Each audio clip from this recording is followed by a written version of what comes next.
Bonjour, mon invité aujourd'hui est Alain Juppé, qui est actuellement membre du Conseil constitutionnel, mais qui, outre le fait d'avoir été Premier ministre, a été à 2 reprises ministre des Affaires étrangères, et vos 2 passages ont marqué le Quai d'Orsay, on s'en rappelle encore, également ministre de la Défense d'ailleurs, donc vous êtes plus que qualifié pour parler des événements. Et peut-être, première question, avez-vous été surpris de l'entrée en guerre de la Russie contre l'Ukraine ? Je ne sais pas trop répondre à cette question, parce que maintenant qu'on connaît la suite de l'histoire, on a tendance à reconstruire un peu ses positions. J'ai toujours pensé quand même que Poutine était engagé dans un processus un peu paranoïaque de reconstruction de l'empire perdu qui devait le mener petit à petit à prendre ce type d'initiative. Parce que ce n'est pas tout à fait nouveau. La Géorgie, souvenons-nous, oui. Et en Géorgie, il s'arrête quand il a atteint ses objectifs, c'est-à-dire après avoir annexé une partie de l'Ossétie ou de l'Abkhazie. Ensuite, plus récemment, en 2014, la Crimée. Alors, nous disons c'est mal, mais bon, c'est fait. Et il annexe cette partie dont on peut considérer qu'elle était un morceau de la Russie, mais enfin en violation de tous les principes du droit international. Donc voilà, il y avait cette mécanique qui était en marche. Mais sans agression armée quand même en Crimée. Oui, en Géorgie, ici, oui. Mais en Crimée, non, bien sûr, mais enfin, quand même, en violation du droit international. Donc là, effectivement, l'ampleur qu'a pris cette agression totalement criminelle contre l'Ukraine a surpris. Il ne faut pas le nier, bien sûr. Mais est-ce que vous pensez que, jusqu'ici, est-ce que vous êtes d'accord avec l'idée selon laquelle il avait restauré une autorité en Russie, élargi l'influence de la Russie, et que là, il a fait une erreur magistrale d'appréciation, il est en train de dilapider tout ce qu'il a fait. Qu'est-ce qui peut conduire, pourquoi une telle erreur, si c'est une erreur ? Je pense que c'est une erreur et qu'il le paiera sur le long terme. Je ne sais pas ce qui va se passer dans les médias, je suis assez pessimiste malheureusement, mais je crois qu'il faut replacer ça dans l'histoire de Poutine. Il faut quand même se souvenir que c'est un pur produit de l'Union soviétique, formé au KGB. Quand on se plonge dans la période 89, la perestroïka, fin du siècle dernier, 99, où Yeltsin lui passe le flambeau, il assiste à l'effondrement de l'Empire soviétique, sa perte d'influence internationale, à des difficultés aussi économiques considérables, à la dilapidation d'une grande partie des entreprises soviétiques ou russes, qui ont fait la fortune des oligarques aujourd'hui d'ailleurs. Et bref, je pense que ceci explique l'obsession qui est née chez lui de reconstruire cet empire perdu, l'empire russe à défaut de l'empire soviétique, et surtout l'influence aussi de cet empire sur la planète. Et on le voit un petit peu partout, parce que ces initiatives débordent du seul cadre européen. Regardez ce qui s'est passé en Syrie, où après la marche arrière d'Obama sur les armes chimiques, il réinstalle complètement Bachar el-Assad et fait de la Syrie une tête de pont de l'influence russe au Proche-Orient, mais aussi par le biais de cette entreprise totalement privée et que Moscou ne connaît pas, je veux parler des groupes Wagner, en Afrique, où il est en train quand même de nous déstabiliser en République centrafricaine et au Mali. Donc il y a quand même une volonté, si vous voulez, de reconstruire tout cela, qui peut l'amener à être allé un pas trop loin. Parce que c'est vrai que cette fois-ci, je crois qu'il a été un coup trop loin, en obtenant des résultats qu'il ne cherchait vraisemblablement pas. D'abord, souder le peuple ukrainien, qui fait preuve d'un patriotisme autour de son président qui est tout à fait extraordinaire. Il a fait beaucoup pour l'Union nationale, pour le patriotisme ukrainien. Totalement. Alors il est parti sans doute, et c'est là une petite erreur d'appréciation, dans l'idée que l'Ukraine n'existait pas en tant que nation. Il a apporté la démonstration que si, je ne vais pas refaire l'histoire de cette région très compliquée, le royaume de Kiev est créé par les Vikings, et ainsi de suite. Bref, il est arrivé à cela. Il redonne une raison d'être à l'OTAN. On se souvient quand même de la déclaration de président Macron il y a quelques années, l'OTAN a un encéphalogramme plat. On ne sait plus à quoi sert l'OTAN, mais on voit aujourd'hui à quoi sert l'OTAN. Alliance défensive, je le précise. Il va peut-être convaincre l'Union européenne de jouer la carte de la puissance, sur la scène internationale, on peut y revenir. Et puis, quand même, Assemblée Générale des Nations Unies, 141 pays qui condamnent son intervention, 5 qui votent contre, la Corée du Nord, l'Érythrée, la Syrie, la Biélorussie, etc. Et la Russie elle-même. Donc ce n'est pas l'alliance des démocraties. Alors vous avez assisté, vous avez évoqué un sursaut européen. Est-ce que vous pensez que cet événement tragique aura pour conséquence plus heureuse un réveil européen? On parle, et vous avez été porteur de ce projet, y compris lorsque vous étiez ministre de l'Europe puissance. Est-ce que vous pensez qu'il y a eu un réveil européen et que les choses ne seront plus les mêmes après cette guerre? Je l'espère, mais pour être tout à fait franc, je n'en suis pas tout à fait sûr. Je l'espère parce que je pense que nous sommes à la croisée des chemins. Ou bien nous prenons le chemin de la puissance, c'est un mot qui faisait peur il y a encore quelque temps, je l'utilisais souvent. L'Europe est une puissance économique et commerciale. Elle a raté peut-être le train de la puissance technologique. Se pose aussi la question de sa présence dans l'espace, et puis la défense, on y reviendra. Ou bien nous prenons ce chemin-là, ou bien nous prenons le chemin de la servitude volontaire. Si nous restons séparés, incapables de progresser, nous serons vassalisés par les grands empires, que ce soit la Russie ou la Chine. Je ne mets pas les États-Unis tout à fait sur le même plan, contrairement à ce que font certains de nos amis, parce qu'il ne faut pas confondre une démocratie et une dictature. Alors, les États-Unis sont une démocratie très imparfaite, mais je préfère une démocratie imparfaite à une dictature parfaite. Mais est-ce qu'il n'y a pas d'autre choix pour l'Europe qu'une dépendance, qui n'est pas une servitude par rapport aux États-Unis, et le choix de l'autonomie dans l'alliance avec les États-Unis? Est-ce que vous pensez que finalement cet épisode va encore plus effrayer les Européens et que cette peur de l'autonomie va rester un peu forte? Je répète, je l'espère, mais je ne suis pas tout à fait sûr. Bon.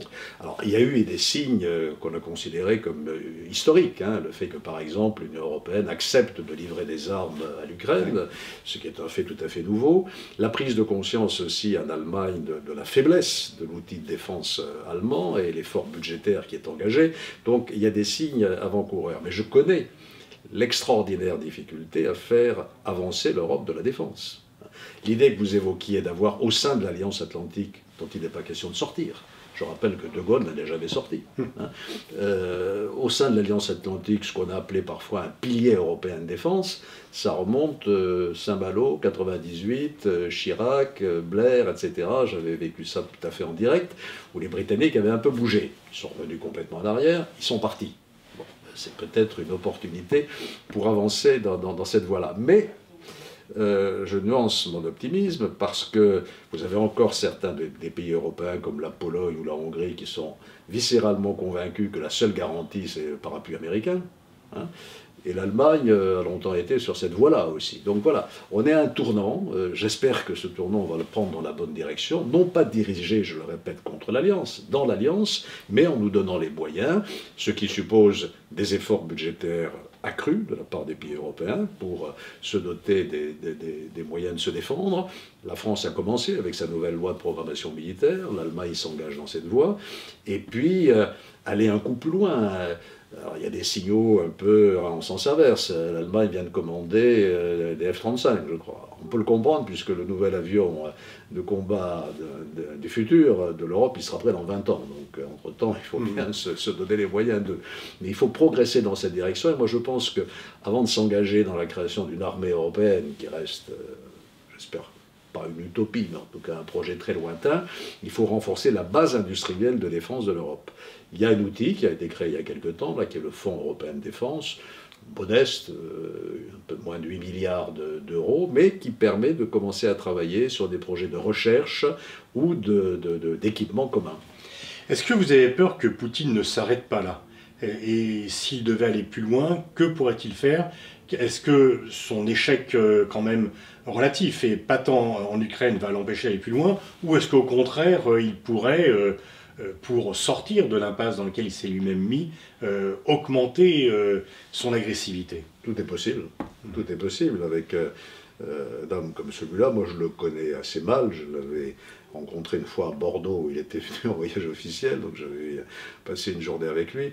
Enfin, il semble que, d'après tous ceux qui le fréquentent, il est mal évolué dans le temps, qu'il se soit de plus en plus enfermé dans sa paranoïa.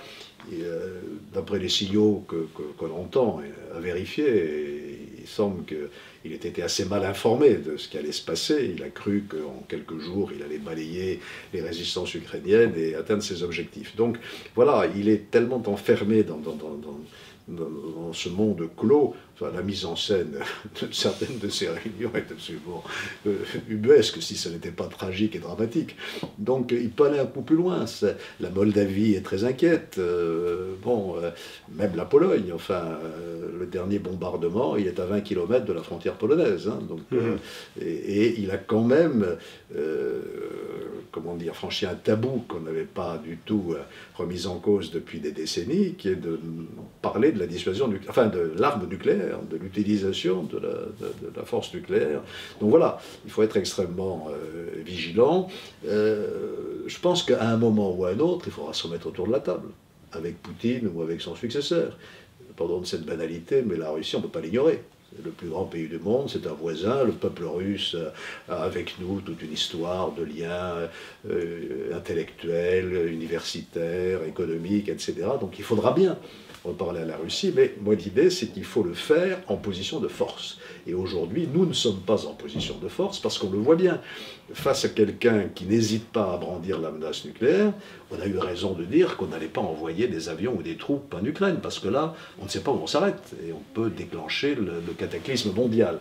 Donc on est de ce point de vue-là un peu dans un sentiment dans une position de faiblesse. Et il faut donc changer ce rapport de force, d'abord en continuant à affaiblir la Russie, d'où les sanctions. Elles vont nous coûter. Elles nous coûtent. Et c'est le prix de la défense de nos valeurs. Hein. Et on y reviendra peut-être, parce que je pense que c'est aussi un conflit idéologique entre l'Occident, dont on reparle, et puis les régimes autoritaires. Les sanctions, moi aussi il y a une question que je me pose, à laquelle je n'ai pas de réponse. Comment faire voir aux Russes ce qu'ils ne voient pas aujourd'hui et que nous voyons nous ? C'est-à-dire les images d'une répression sauvage. Je suis persuadé que si on arrivait à faire passer ce message, le peuple russe commencerait à se poser des questions. Il y a quelques signes.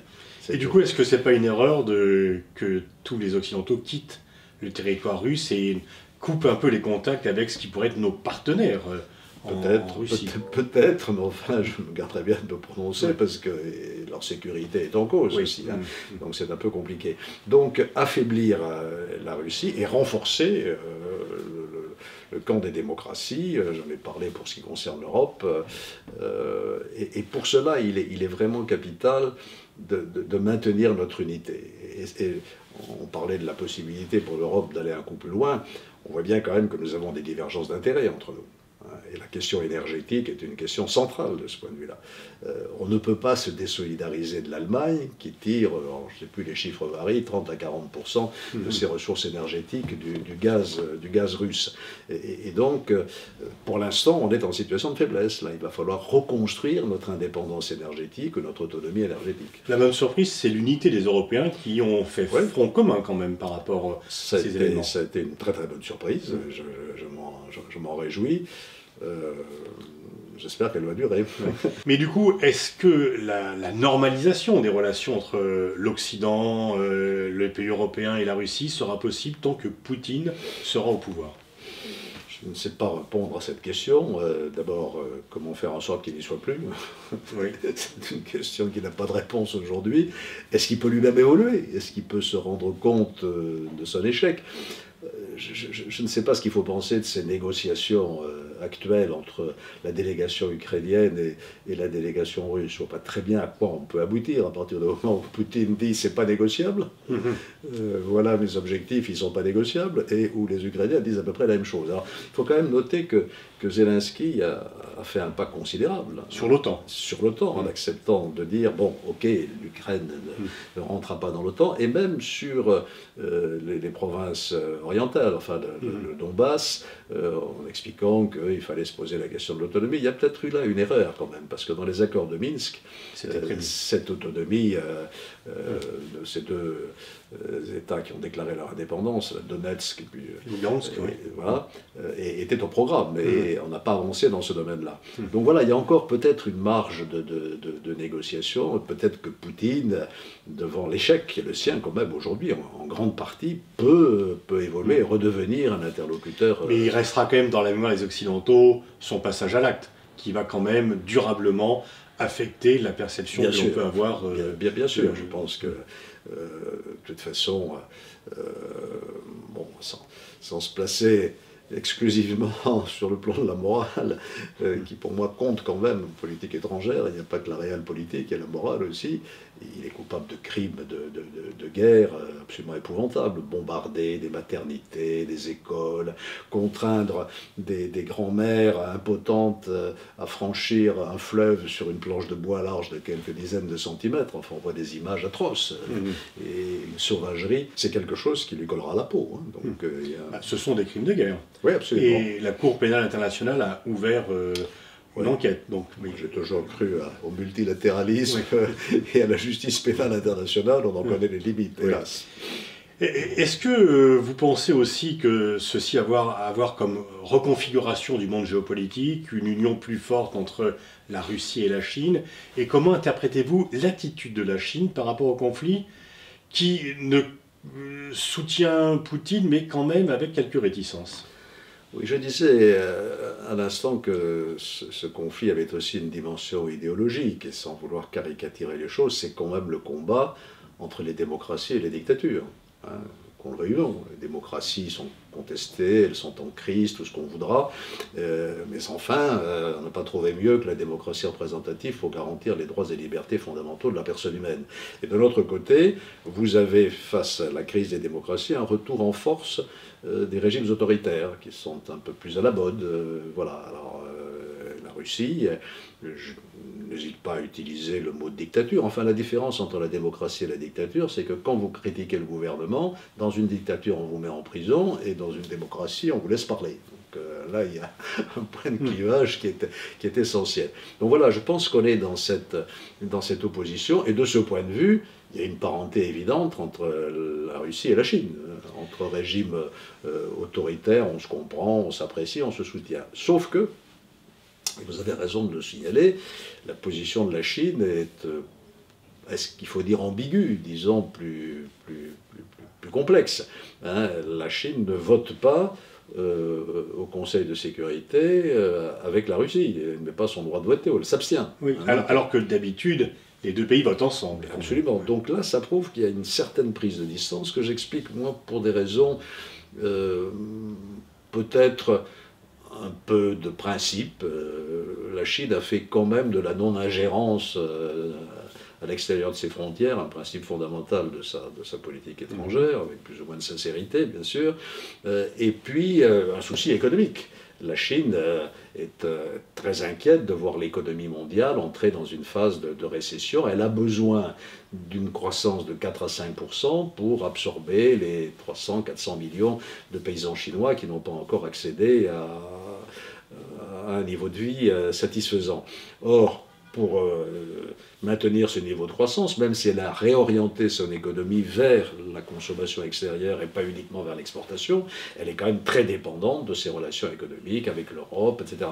Donc je pense que c'est ce souci de la Chine qui explique qu'elle préconise quand même l'arrêt des combats et la recherche d'une solution diplomatique. Alors, le président Biden, en rentrant en fonction, avait développé l'idée de l'alliance des démocraties contre l'axe des pays autoritaires.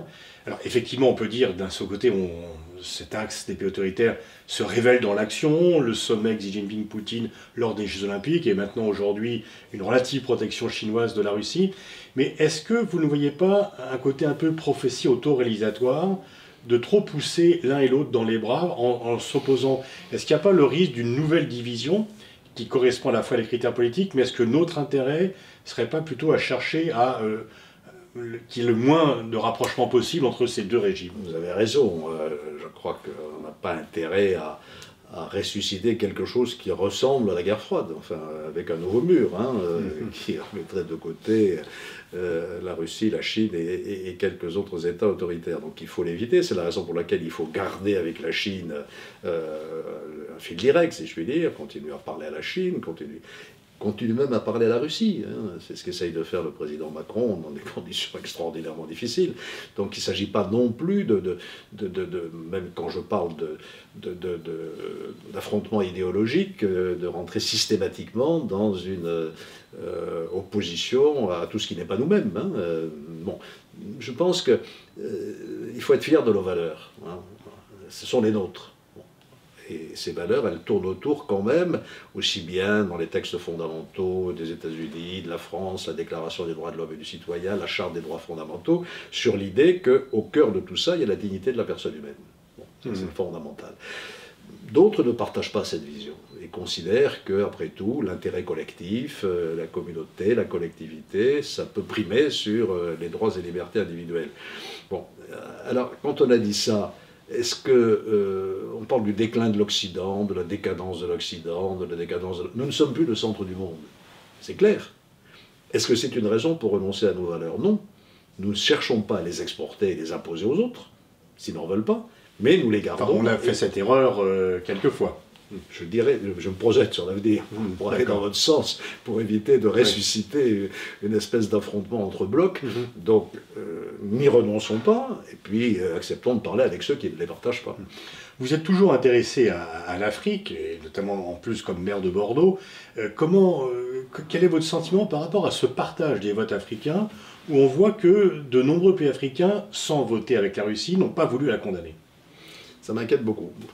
Parce que j'ai toujours considéré que notre destin, nous, Européens, était lié à celui de l'Afrique. Pour des tas de raisons, et en particulier pour une raison démographique. On projette une population du continent africain de 4 milliards d'êtres humains. Alors on ne sait pas si c'est en 2050, en 2060 ou à la fin du siècle. Si nous n'arrivons pas à réduire les écarts de développement et les inégalités entre le nord et le sud de la Méditerranée, nous ne contrôlerons pas les flux migratoires, qui d'ailleurs sont très importants aussi à l'intérieur du continent africain. Oui. Il y a en Afrique du Sud aujourd'hui des batailles entre les immigrés qui viennent du Mozambique ou du Zimbabwe et qui veulent travailler en Afrique du Sud. Donc ces mouvements migratoires, on aura beaucoup de mal à les contrôler. Et donc la seule chose qu'on peut faire, c'est de permettre aux jeunes Africains et aux jeunes Africaines de rester dans le pays qu'ils aiment, de ne pas être contraints de franchir toutes les étapes qu'on connaît pour venir chercher du travail hypothétique en Europe. Donc voilà, je pense qu'un nouveau partenariat entre l'Europe et l'Afrique, sur une base d'égalité, visant essentiellement à permettre le développement de ce potentiel extraordinaire de l'Afrique. Il y a des élites, des chefs d'entreprise, des PME. Moi, je le vois à Bordeaux, on avait organisé des rencontres entre les PME africaines et les PME aquitaines, et il y a un potentiel considérable. Or, cette évolution, aujourd'hui, elle me semble un peu compromise, parce que, peut-être à cause de nos erreurs, je n'en sais trop rien, mais aussi de l'action de la Russie, l'Europe se fait coller de plus en plus cette image de colonisateur que l'on dénonce. Quand on voit... C'est curieux parce que l'histoire passe et on a l'impression que cette image de colonisateur revient en force. Bien alors sûr. Que le temps... Bien sûr. Alors nous sommes un peu responsables parce que nous avons nous-mêmes été culpabilisés par tout ça. C'était l'obsession de la Centrafrique, de la France-Afrique. Bon, il y a bien longtemps que la France-Afrique a disparu et qu'on ne se mêle plus. Bon. Mais pourtant, et j'observais un recul de l'influence française, y compris économique, en Afrique. Alors, un recul relatif. La Chine, omniprésente, mais aussi la Turquie, dans beaucoup de domaines, le Maroc, qui a une politique africaine subsahélienne très audacieuse, les États-Unis, bien sûr, et d'autres. Donc il est normal que l'influence française ou européenne soit un peu en recul. Mais là, je pense qu'on va dans une voie tout à fait dangereuse, et quand je vois des jeunes Africains au Mali, ou en Centrafrique défiler avec des pancartes hostiles à la France, ça me fait mal. Je pense que c'est un enjeu très compliqué. Alors la Russie en profite, il faut que nous arrivions à toute force à rétablir des liens de confiance avec le continent africain. Je ne sais pas, honnêtement, en se parlant, en se considérant, en se respectant, en faisant les efforts nécessaires pour les aider véritablement. L'aide chinoise n'est pas toujours accueillie désormais avec le plus grand enthousiasme, parce qu'on se rend compte que les Chinois, ils cherchent leurs intérêts à eux pour prendre le contrôle d'un certain nombre de ressources naturelles de l'Afrique, plutôt que de favoriser le développement. Il y aura peut-être un mouvement de basculement, on va s'apercevoir que l'aide européenne qui était critiquée comme étant néocoloniale est peut-être plus désintéressée que les nouveaux amis. Alors, une de ses faiblesses, mais pardon, je pense que c'est une bonne faiblesse, c'est d'être souvent conditionné à des conditions politiques, ce qui n'est pas du tout le cas de la Chine. Oui. La Chine ne se préoccupe pas de se dire, ni de la Russie aux pays africains, démocratisez-vous, luttez contre la corruption, etc. Alors que nous le faisons. Bon, il faut le faire, mais avec un peu de réalisme. Merci Alain Juppé pour ce vaste tour d'horizon qui nous permet un peu d'y voir plus clair dans les événements actuels.